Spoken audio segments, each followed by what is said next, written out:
안녕하세요. 오늘도 하나님이 주시는 은혜와 평강이 넘치는 하루 되시기를 빕니다. 우리 다 함께 사도신경으로 신앙 고백하심으로 4월 29일 아침 예배를 드리겠습니다. 나는 전능하신 아버지 하나님 천지의 창조주를 믿습니다.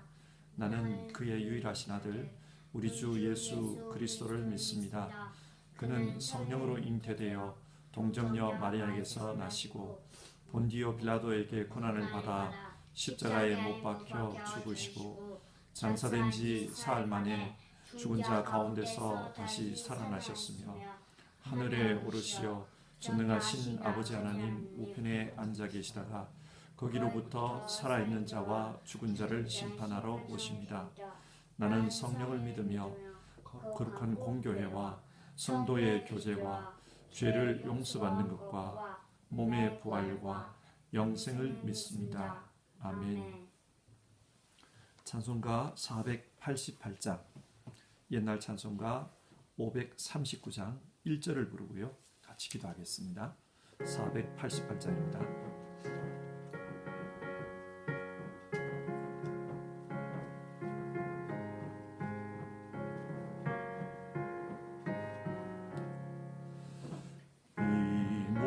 소망 무언가 우리 주 예수 분일세 우리 주 예수 밖에는 믿으리하 주 없도다.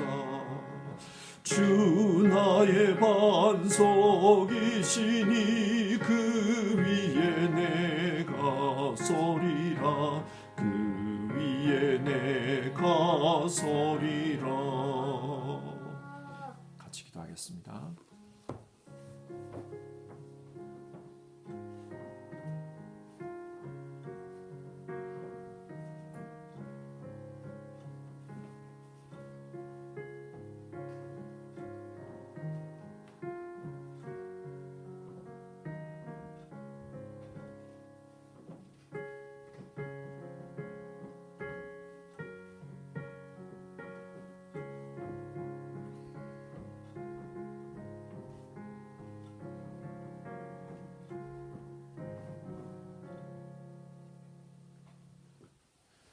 사랑 많으신 하나님, 오늘도 새로운 한날을 허락해 주시고 하나님 앞에 예배하며 시작할 수 있도록 인도해 주셔서 감사를 드립니다. 오늘 하루의 삶을 살아갈 때 우리 주님 예수님을 마음에 품고 또 예수님을 소망하는 가운데 살아갈 수 있도록 도와주시옵소서. 예수님을 우리의 반석으로 삼고 주님 위에 서서 우리 살아가는 우리 모든 성도님들 다 되게 없어서 주님의 말씀, 주님의 가르침, 주님의 인도하심, 주님의 사랑, 그 주님으로부터 오는 모든 것으로 살아가는 우리 모두 되게 하여 주시옵소서. 예배하는 이 시간도 우리 심령 가운데 주님 함께 해주시기를 바랍니다. 그리고 우리에게 필요한 은혜를 공급해 주시고 또 깨닫게 해주시고 주님 앞에 붙들려서 살아가는 우리 모두 되게 하옵소서. 예수님의 이름으로 기도드립니다. 아멘. 함께 읽으실 성경 말씀은 역대상 14장의 말씀입니다. 역대상 14장 1절부터 해서 17절까지 말씀을 한 절씩 교독해서 읽겠습니다. 14장 1절입니다. 두로방 히람이 다윗에게 사신들과 백양목과 석수와 목수를 보내 그의 궁전을 건축하게 하였더라. 다윗이 여호와께서 자기를 이스라엘의 왕으로 삼으신 줄을 깨달았으니 이는 그의 백성 이스라엘을 위하여 그의 나라가 높이 들림을 받았음을 알미였더라. 다윗이 예루살렘에서 또 아내들을 맞아 다윗이 다시 아들들과 딸들을 낳았으니 예루살렘에서 나온 아들들의 이름은 삼무아와 소박과 나단과 솔로몬과 이팔과 엘리수아와 엘벨렛과 노가와 네벡과 야비아와 엘리사마와 부엘야다와 엘리벨렛이었더라. 다윗이 기름 부음을 받아 온 이스라엘의 왕이 되었다 함을 블레셋 사람들이 듣고 모든 블레셋 사람들이 다윗을 찾으러 올라오매 다윗이 듣고 대항하러 나갔으나 블레셋 사람들이 이미 이르러 르바임 골짜기로 쳐들어온지라. 다윗이 하나님께 물어 이르되 내가 블레셋 사람들을 치러 올라가리까 주께서 그들을 내 손에 넘기시겠나이까 하니 여호와께서 그에게 이르시되 올라가라 내가 그들을 내 손에 넘기리라 하신지라.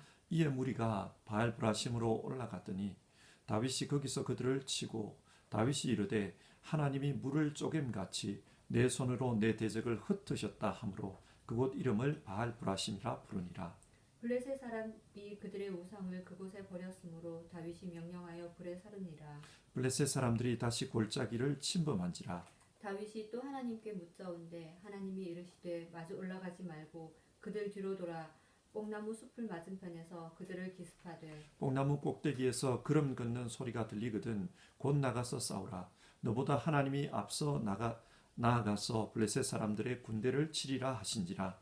이에 다윗이 하나님의 명령대로 행하여 블레셋 사람들의 군대를 쳐서 기브온에서부터 게세까지 이르렀더니 다윗의 명성이 온 세상에 퍼졌고 여호와께서 모든 이방 민족으로 그를 두려워하게 하셨더라. 아멘.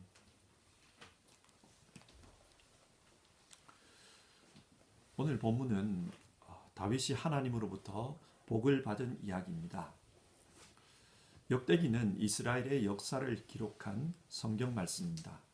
역사를 기록하는 데에는 다양한 방법이 있습니다. 예를 들어 연대기 순으로 기록하는 방법입니다.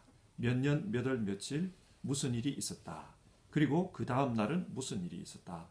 마치 일기를 쓰는 것처럼 그렇게 하루하루 기록하는 방법입니다. 그리고 인물 중심으로 기록하는 방법도 있습니다. 역사를 인물 중심으로 이야기를 모아서 그렇게 기록하는 것입니다. 뿐만 아니라 사건 혹은 주제 중심으로 기록하는 방식도 있습니다. 이처럼 역사를 기록하는 방식은 다양합니다. 역대상 13장에서 17장은 다윗 왕국이 예배 중심의 나라였음을 밝히는 내용입니다. 그러니까 여기서는 역사를 예배라는 주제에 맞춰서 기록하고 있습니다.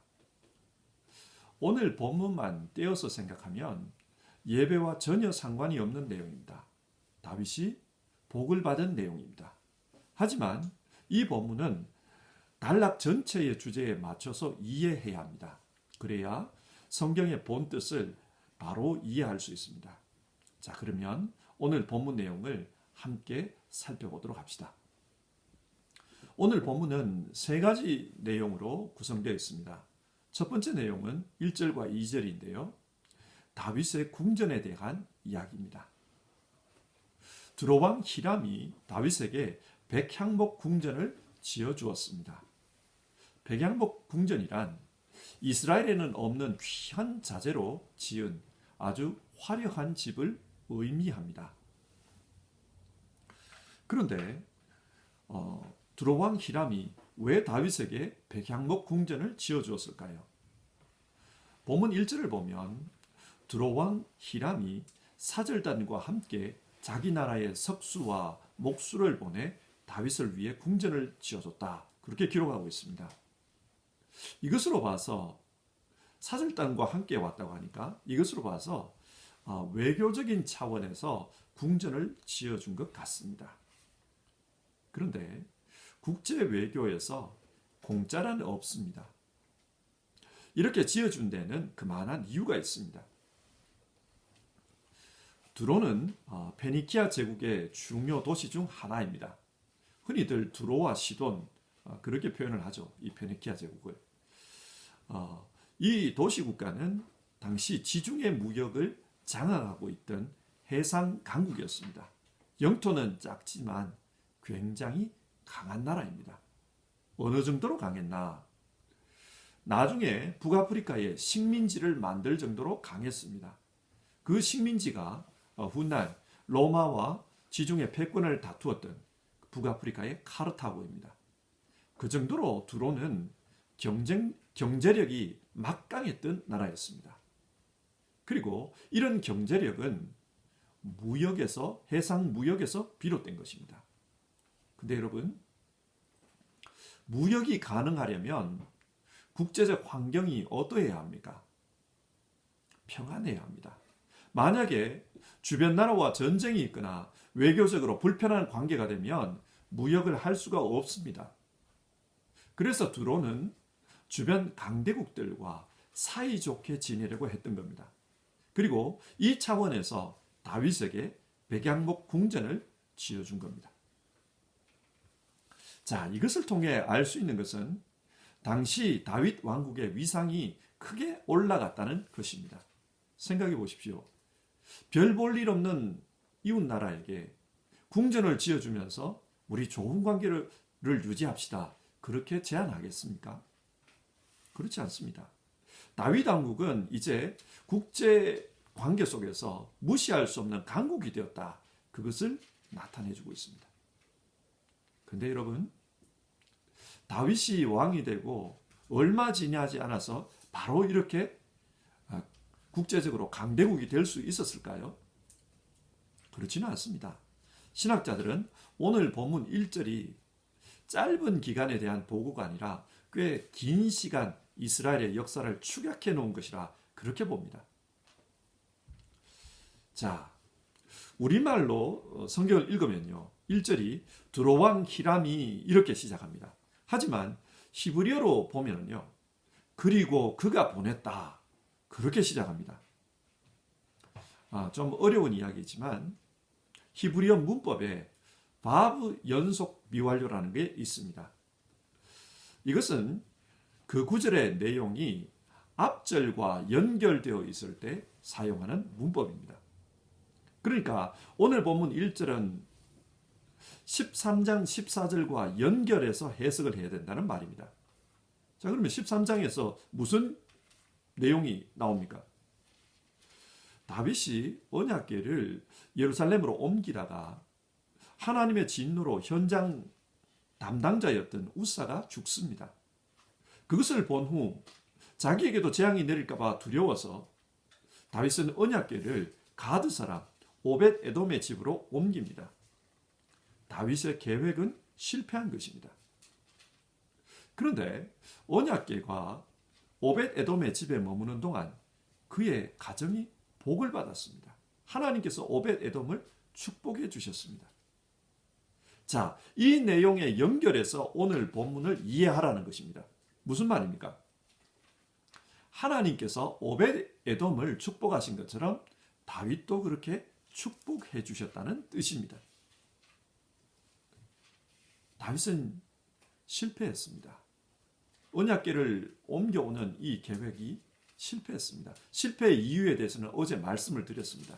그러나 그런 다윗에게도 하나님이 복을 주셔서 그의 위상이 올라가게 했다는 겁니다. 그래서 그 두로왕 히람이 백양목 궁전을 지어줬다는 겁니다. 그리고 2절 또다시 바브 연속 미완료형이 사용되고 있습니다. 그리고 다윗이 깨달았다. 자, 이 백양목 궁전 사건을 통해서 다윗이 깨달았다는 거예요. 무엇을 깨달았습니까? 다윗은 이 하나님의 축복을 통해 하나님께서 자기를 이스라엘의 왕으로 굳건하게 세워주시는 것을 깨달았습니다. 뿐만 아니라 하나님의 백성 이스라엘을 번영하게 하시려고 하나님께서 이렇게 해주신다는 것도 깨달았습니다. 그러니까 오늘 본문 내용은 하나님 앞에서 예배 중심의 삶을 실천하려고 했던 그 다윗을 하나님께서 높여주셨다. 그 말입니다. 비록 그가 하나님을 이용하려고 하는 실수를 범했습니다마는 그럼에도 불구하고 예배 중심으로 살려고 하는 그의 본심을 하나님께서는 귀하게 여겨주셨습니다. 그래서 다윗의 위상뿐만 아니라 이스라엘의 위상을 하나님께서 높여주셨다. 그것을 말씀하고 있습니다. 여러분, 역대기서의 이 본문을 읽는 사람들이 처음 읽었던 사람들이 어떤 사람들입니까? 그들은 바벨론 포로로 잡혀갔다가 돌아온 사람들입니다. 그러면 하나님은 오늘 이 본문을 통해 무슨 메시지를 전달하려는 것입니까? 이스라엘 민족은 하나님을 예배하기 위해 택함을 받은 사람들입니다. 그런데 그들이 하나님을 잘못 섬겼습니다. 그 결과 하나님의 진노 아래 놓이게 되고 바벨론 포로로 잡혀가게 되었습니다. 하지만 그렇게 실수했다고 해서 하나님의 사랑이 끝난 것은 아니라는 것입니다. 실수한 다윗을 하나님께서 다시 축복하시는 것처럼 그렇게 이스라엘 민족을 하나님께서 다시 축복하실 것이다. 오늘 성경은 그 메시지를 전하고 있는 겁니다. 그런데 어떤 통로를 통해서 하나님께서 이 축복을 경험하게 하십니까? 예배입니다. 예배 중심의 삶을 살라는 것입니다. 이스라엘은 하나님을 예배하기 위해 부름을 받은 사람들이니 하나님을 예배할 때 하나님의 축복을 다시 경험할 수 있다. 성경은 그것을 말씀합니다. 하나님을 예배해야 한다. 그리고 본문의 두 번째 내용은 3절에서 7절입니다. 여기에는 예루살렘에서 태어난 다윗의 아들들의 이름이 소개되어 있습니다. 이 부분 역시 바브 연속 미완료형으로 기록되어 있습니다. 그리고 다윗이 맞아들였다. 누구를 맞아들였습니까? 아내들을 맞아들였습니다. 그리고 그 아내들이 낳은 13명의 아들들 이름이 기록되어 있습니다. 예루살렘에서 태어난 13명의 아들입니다. 본문이 이들의 이름을 소개하는 이유는 많은 아들을 얻었다. 고대 사회의 개념으로 풀어보면 다윗의 집안이 점점 강해지고 있었다. 그 말입니다. 하나님께서 축복해 주셔서 다윗의 집안이 점점 왕성해지고 있다. 번성해 가고 있다. 그것을 말씀합니다. 고대 왕국에서 왕의 결혼은 단순한 사랑 문제가 아닙니다. 왕의 결혼은 정치적인 동맹과 연관이 있습니다. 따라서 다윗의 아내들이 많아졌다는 것은 다윗이 정치적인 동맹 관계가 더 견고해졌다. 그런 말입니다. 앞에서 지금 이 문장 역시 바브 연속 미완료형이라고 했는데 그러면 앞에서 이어지는 주제를 계속해서 이 문장에서 이어가고 있는 겁니다. 앞의 주제가 축복이었습니다. 오벳 에돔의 축복, 다윗 왕국의 위상이 올라가는 축복. 그리고 여기서는 다윗 왕국이 정치적으로 점점 견고해지고 있었다. 그 축복에 대해서 말씀하고 있습니다. 역대기가 기록될 당시 바벨론 포로에서 돌아온 사람들은 인구수가 적었습니다. 주변 여러 나라나 혹은 여러 부족에 비해서 사람 수가 너무 적었어요. 그래서 힘에서 밀리는 그런 상황이었습니다. 그런데 어떻게 하면 번성할 수 있는가? 어떻게 하면 강해지는가? 성경이 교훈하는 것은 하나님을 믿고 예배하는 삶을 살라는 것입니다. 그러면 하나님께서 다윗을 강하게 하셨던 것처럼 그렇게 이스라엘 민족을 번성하게 해주실 것이다. 그 메시지입니다. 그런데 실제 역사를 보면 포로에서 돌아온 이스라엘 민족이 다시 강해지지는 않았습니다. 인구가 그렇게 늘어나지도 않았습니다. 그러면 이 메시지는 거짓말입니까? 아닙니다. 하나님은 예수님을 통해 새로운 이스라엘, 믿음 안에서 새로운 공동체를 창조하셨습니다. 그래서 이 땅에 예수님을 믿는 믿음의 사람들로 번성하게 해주셨습니다. 여러분, 우리는 오늘 성경 말씀을 읽으며 어떻게 하면 세속적인 복을 받을 수 있을까? 그것을 생각해서는 안 됩니다. 예배의 삶, 그리고 믿음의 삶을 세속적인 복을 받는 그런 통로로 이해해서는 안 됩니다. 이렇게 하면 복을 받는다. 그게 아니고요. 하나님은 자신을 예배하는 자, 하나님을 믿고 살아가는 사람에게는 하나님의 방식으로 복을 주신다는 겁니다. 분명히 축복하십니다. 우리는 이것을 믿고 하나님을 예배해야 합니다. 하나님은 우리를 복되게 하십니다. 그리고 세 번째 단락은 8절에서 17절에 나오는 블레셋과의 전쟁 이야기입니다. 이스라엘은 두 번에 걸쳐 블레셋과 전쟁을 합니다.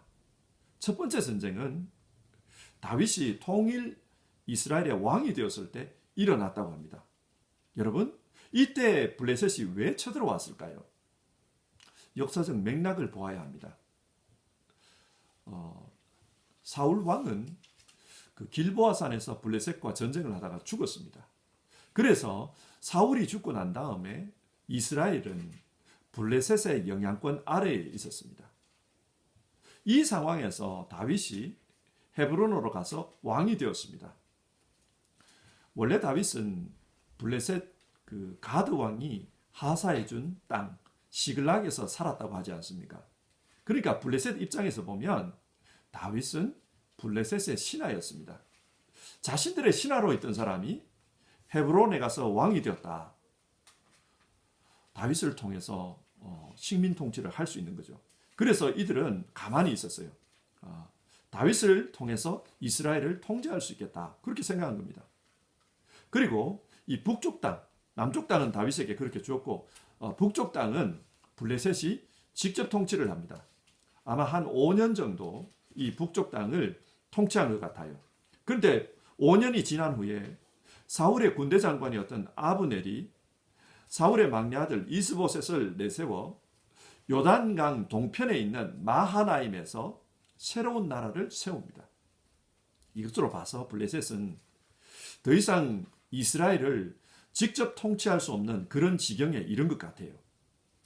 그래도 블레셋 입장에서는 전체 이스라엘이 남과 북으로 나누어져서 서로 싸우고 있으니까 이 팔레스타인 지역을 자기들이 원하는 대로 통제할 수 있다. 그렇게 생각을 했습니다. 나쁜 상황이 아닙니다. 예를 들어 한번 생각해 봅시다. 지금 한반도가 남과 북으로 나누어져 있습니다. 그러면 주변에 있는 나라들은 자신들의 영향력을 유지하기가 쉽습니다. 그런데 만약 남한과 북한이 통일을 하면 그렇게 되면 일본도 중국도 한국을 대하는 것이 힘들어집니다. 그래서 남북 통일을 원치 않습니다. 마찬가지입니다. 블레셋도 그렇습니다.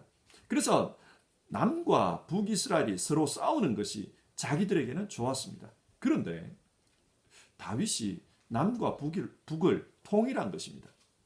이렇게 되면 이 팔레스타인 지역에서 블레셋의 영향력이 점점 작아지는 겁니다. 그래서 블레셋이 다윗을 침략한 것입니다. 자, 어디를 침략했다고 합니까? 9절을 보면 르바임 골짜기입니다. 왜 르바임 골짜기를 쳐들어온 것인가? 이 르바임 골짜기는 그 북쪽에 속했던 베냐민 지파와 남쪽에 속했던 유다 지파의 접경 지역입니다. 한국식으로 말하면 휴전선 근처거예요. 원래 남북이 갈라져 있던 그곳을 지금 공격한 겁니다. 그곳을 공격해서 다시 분열시켜 놓겠다는 겁니다. 그러니까 지금 이 전쟁은 통일 왕국의 생존이 걸려있는 그런 전쟁입니다. 자, 이때 다윗이 어떻게 대응을 합니까? 10절을 보시면 다윗이 하나님께 물어 이르되 하나님께 여쭈었습니다. 그리고 하나님의 승인하에 블레셋을 공격합니다. 하나님께서 블레셋을 넘겨주겠다고 약속했기 때문에 그래서 공격한 겁니다. 그 결과 어떻게 되었습니까? 11절을 보면 그 홍수가 나서 그 계곡을 쓸어버리는 것처럼 골짜기를 쓸어버리는 것처럼 그렇게 쓸어버렸다는 거예요. 블레셋을 쓸어버렸습니다. 그래서 그 지역 이름을 하나님께서 쓸어버렸다. 그런 뜻으로 바알 브라심 이렇게 불렀다는 겁니다. 자, 이스라엘이 승리했습니다. 그런데 여기서 우리가 주목해 봐야 될 것은 다윗의 모습입니다. 13장에서 다윗이 언약궤를 예루살렘으로 옮겨오는 일에 실패한 이유 중 하나는 하나님 앞에 여쭙지 않았습니다. 하나님 어떻게 해야 될까요? 묻지 않고 사람들과만 의논했습니다. 그런데 지금 이 14장에서는 다윗이 다시 하나님께 여쭙습니다. 하나님 어떻게 해야 됩니까? 그렇게 질문한 결과 이 전쟁에서 승리했다는 것입니다. 그리고 이 승리 이후에 블레셋 사람들이 가지고 왔던 그 신상들, 그걸 그 골짜기에서 모아가지고 다 불태웠다 그래요. 이게 무슨 말이냐? 이 싸움은 영적인 승리였다는 겁니다. 그리고 이런 우상들을 이스라엘의 영토 내에서 몰아냈다, 불태워버렸다, 그런 의미입니다. 자, 영적으로 승리했습니다. 그리고 두 번째로 블레셋이 쳐들어옵니다. 13절을 보면요, 블레셋 사람들이 다시 골짜기를 침범한지라 또다시 르바임 골짜기로 쳐들어왔습니다. 그리고 이번에도 다윗은 하나님께 여쭙습니다. 그러자 하나님께서 다윗에게 이번에는 이렇게 싸워라, 전술을 말씀해 줍니다. 정면 공격을 하지 말고 뒤로 돌아가서 뽕나무 밭에 숨어 있다가 때가 되면 기습하라는 것입니다. 다윗은 그렇게 했습니다. 그렇게 했고 블레셋을 물리쳤습니다. 어떻게 물리쳤냐? 기브온에서 게셀까지 블레셋을 몰아냈다. 성경은 그렇게 말해요. 이것을 현대식으로 표현하면요, 블레셋과 이스라엘 사이에 그 대치하고 있는 전선이 서쪽으로 30km 정도 밀어냈다는 겁니다. 블레셋은 이스라엘의 서쪽에 있으니까 이스라엘의 영토가 30km 이상 확장된 겁니다. 그리고 블레셋이 살고 있는 그 5개 성읍을 놔두고는 다 몰아냈어요. 이스라엘 영토 내에서 블레셋을 완전히 몰아냈습니다. 17절입니다. 다윗의 명성이 온 세상에 퍼졌고 여호와께서 모든 이방 민족으로 그를 두려워하게 하셨더라. 무슨 말입니까? 하나님은 다윗에게 군사적인 힘을 주셨습니다. 그리고 그의 영향력이 주변 이웃으로 확대되도록 해주셨습니다. 이게 하나님께서 다윗에게 주신 축복입니다. 전쟁에서의 승리를 말하는 이 단락 역시 9절에서 보면은 바브 연속 미완료형으로 시작합니다. 그러니까 이 단락도 하나님의 축복을 말하는 그런 단락이라는 것입니다. 하나님을 예배하는 사람은 이 세상 속에서 하나님께서 승리하게 해주신다. 그걸 말씀해요. 15절을 보면 하나님께서 앞서 나가서 블레셋 군대를 치겠다. 그 말씀을 하셨습니다. 우리가 하나님을 예배하며 살면 하나님은 우리를 위해서 싸워주십니다. 내가 인식하지 못하고 인지하지 못할지라도 하나님께서 우리를 위해서 싸워주십니다. 어려움을 만났을 때 우리를 방치해 두지 않고 하나님께서 우리를 위해서 싸워주십니다. 자, 오늘 말씀을 정리해 봅시다. 오늘 본문은 다윗이 받은 축복에 대해 말씀합니다. 그런데 이 축복은 예배 중심의 다윗 왕국을 설명하는 단락 내에 있습니다. 그러니까 맥락 없이 축복에 대해 말씀하는 것이 아니고요. 하나님 앞에 예배하니까 하나님께서 복을 주셨다. 오벳 에돔이 하나님을 가까이 했더니 복을 받은 것처럼 다윗 역시도 하나님을 가까이 했더니 복을 받았다. 이스라엘 민족이 복을 받았다. 그래서 이스라엘의 위상을 하나님이 높여주셨다. 그 말씀입니다. 역대상 13장에서 다윗은 언약궤를 옮기는 일을 중단했습니다. 그런데 15장을 보면 다시 그 일이 시작됩니다. 어떻게 중단되었던 일이 시작될 수 있는가? 그것은 하나님께서 복을 주셨기 때문이라는 거예요.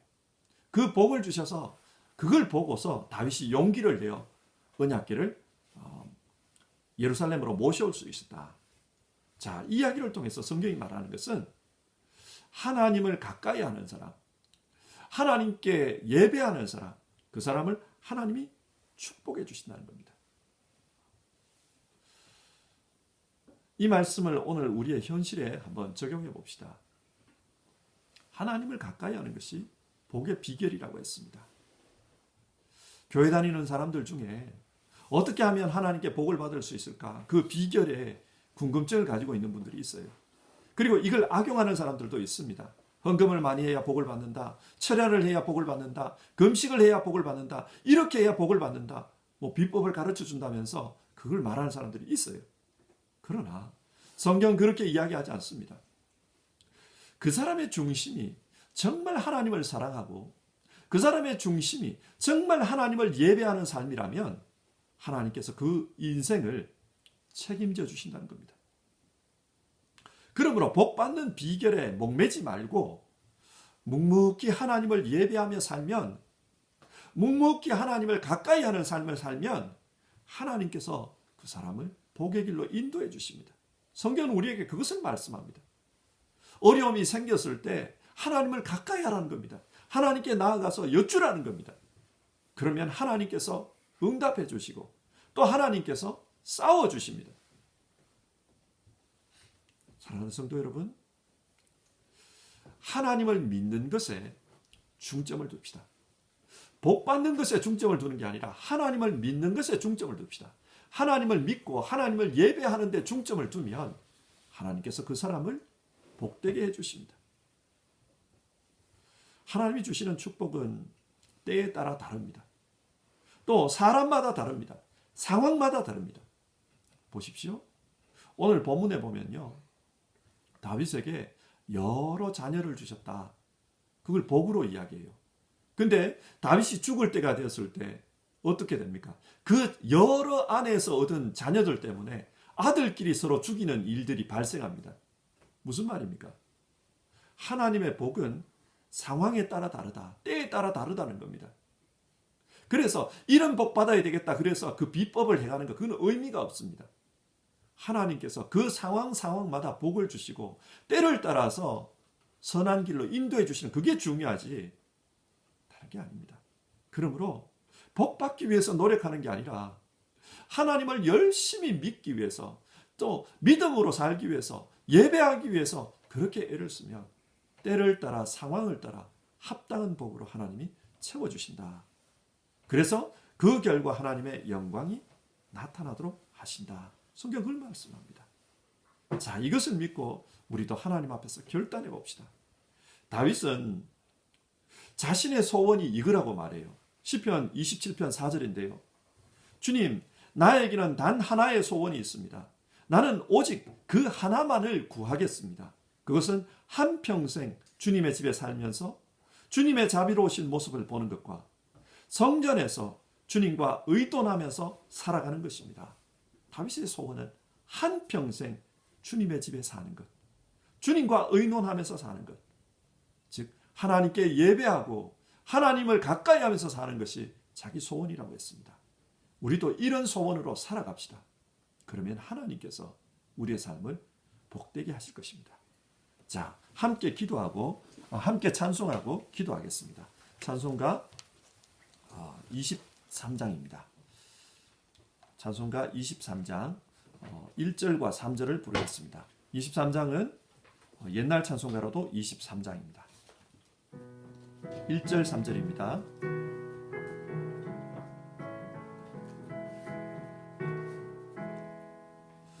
만입이 내게 있으면 그 입 다 가지고 내 구주 주시는 종을 늘 찬송하겠네.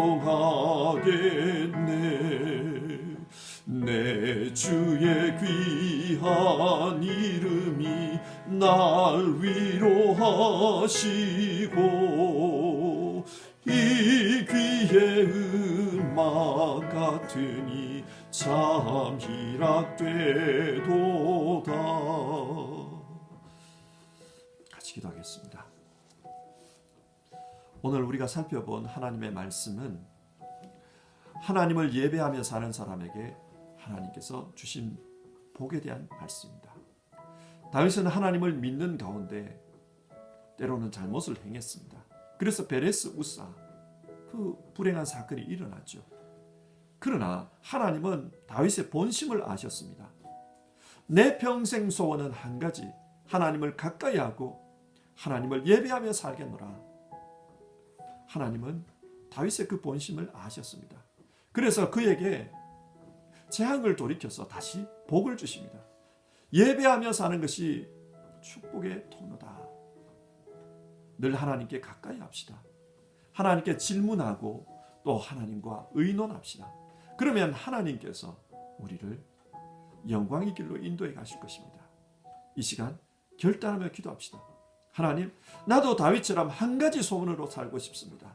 하나님의 집에서 하나님을 가까이 하며 하나님과 의논하는 삶, 예배하는 삶을 살고 싶습니다. 주님, 내게 오셔서 내 믿음을 붙잡아 주소서. 그리고 정말 믿음의 길, 그리고 예배의 삶으로 나를 인도해 주시옵소서. 우리 이 기도 제목 가지고 같이 기도하겠습니다.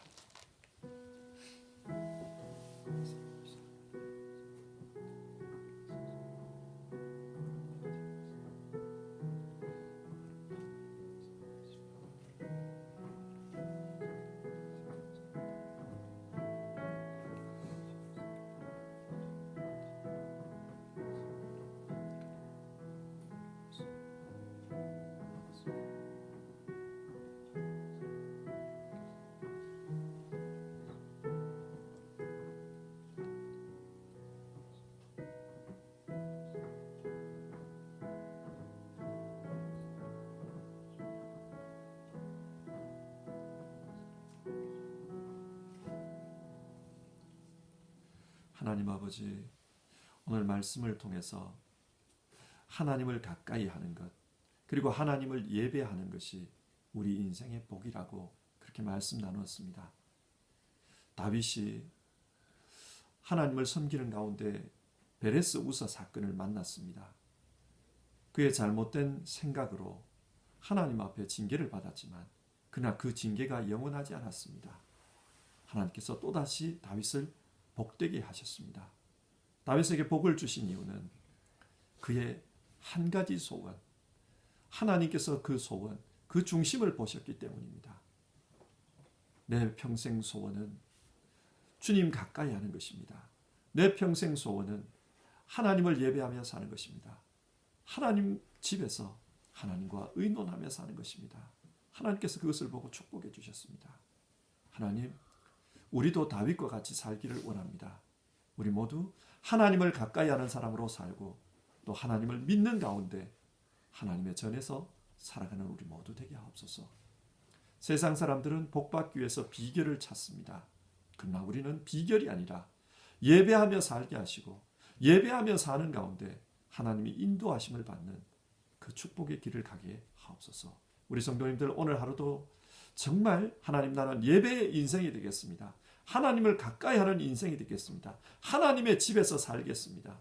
그렇게 결단하며 하루를 시작할 때 주여 그 인생을 축복하시고 또 그 인생을 인도해 주시옵소서. 우리 주님 예수님의 이름으로 기도드립니다. 아멘.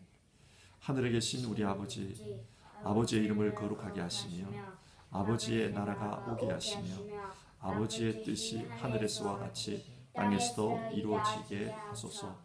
오늘 우리에게 일용할 양식을 주시고 우리가 우리에게 잘못한 사람을 용서하여 준 것 같이 우리 죄를 용서하여 주시고 우리를 시험에 빠지지 않게 하시고 악에서 구하소서. 나라와 권능과 영광이 영원히 아버지의 것입니다. 아멘.